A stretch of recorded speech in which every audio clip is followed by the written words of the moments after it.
네, 우리 이번 시간에는 형태소에 대해서 살펴보는 시간을 갖도록 하겠습니다. 형태소라는 건 뜻을 가진 가장 작은 단위, 가장 작은 말의 단위를 이야기합니다.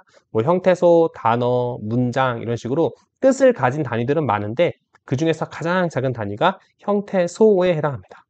우리가 이제 앞으로 배울 어근, 접사, 어미 이런 것들이 이제 형태소에 해당한다고 볼 수 있습니다.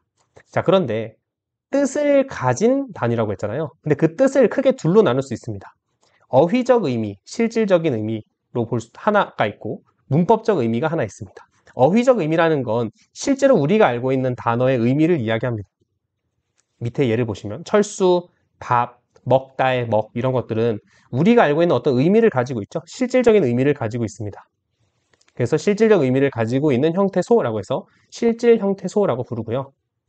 문법적 의미라는 건 문법적인 기능을 하는 것을 이야기합니다. 형식적 의미라고도 하는데 밑에 형식 형태소를 보시면 책상 이 할 때 이 그 주격 주사를 얘기하는 겁니다. 앞말을 주어로 만들어주죠. 책상 이. 책상을 할 때 을은 앞말을 목적어로 만들어줍니다. 책상을. 그죠? 엇 같은 경우에는 앞에까지 쓰인 명제를 과거, 그 앞에 쓰인 말에 시제를 과거로 부여하죠. 그래서 엇, 과거를 나타내고 과거 시제를 부여하고요. 다 같은 경우에는 문장 맨 끝에 쓰여서 문장을 종결하는 기능을 가지고 있습니다. 이런 식으로 문법적인 기능들을 가지고 있거든요. 네, 문법적인 기능을 우리가 문법적 의미 혹은 형식적 의미라고 합니다.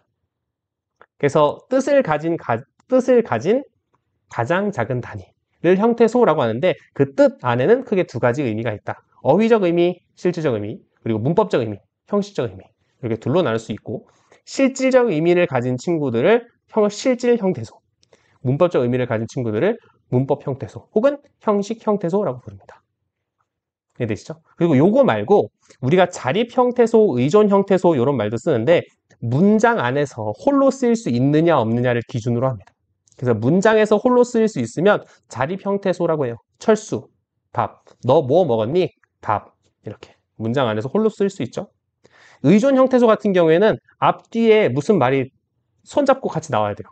그래서 책상 이 앞에 책상이 바로 붙어야 되죠. 책상을 앞에 바로 책상이 붙어야 됩니다. 먹, 나도 함께 쓰여야 되죠. 혼자 나올 수 없죠. 그래서 이렇게 손잡고 같이 문장에 등장하는 친구들을 의존 형태소라고 부릅니다.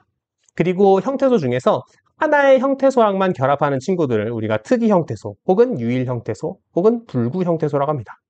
착하다의 착 같은 경우에는 하랑만 결합합니다. 착하다, 착하고, 착하니 이렇게. 그래서 착은 하랑만 결합하기 때문에 유일 형태소에 해당하고요. 아름은 답이랑만 결합합니다. 아름답다, 아름답고, 아름다우니 이런 식으로. 그죠?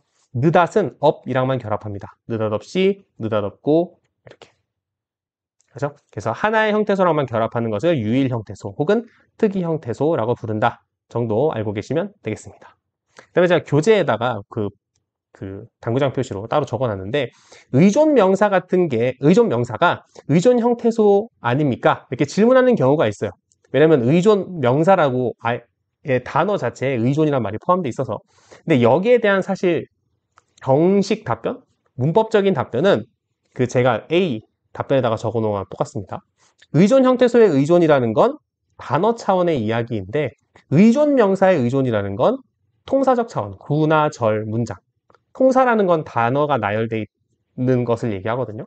그래서 구나 절이나 문장 차원의 이야기이다 라는 건데 쉽게 얘기해서 수식을 주고받는 거는 단어 차원의 이야기가 아닙니다. 의존 명사의 가장 대표적인 게 먹는 것이다 할 때 것이거든요. 근데 것은 문장에서 그냥 혼자 쓰일 수 있죠.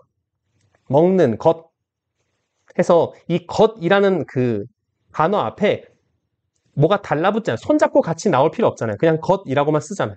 그쵸? 우리 앞에서 봤던 먹었다처럼 내가 밥을 먹이라고 얘기하면 안 되죠. 그쵸? 이런 경우에 의존 형태소예요. 바로 앞뒤에 뭐가 달라붙어야 될 때. 근데 먹는 것이다. 이거 뭐야? 먹는 것. 이렇게 얘기했을 때는 것 앞뒤에 아무것도 안 붙죠? 띄어쓰기가 되어 있으니까. 그래서 이런 경우에는 단어는 자립되어 있는 걸로 봅니다. 앞뒤에 뭐가 없어도.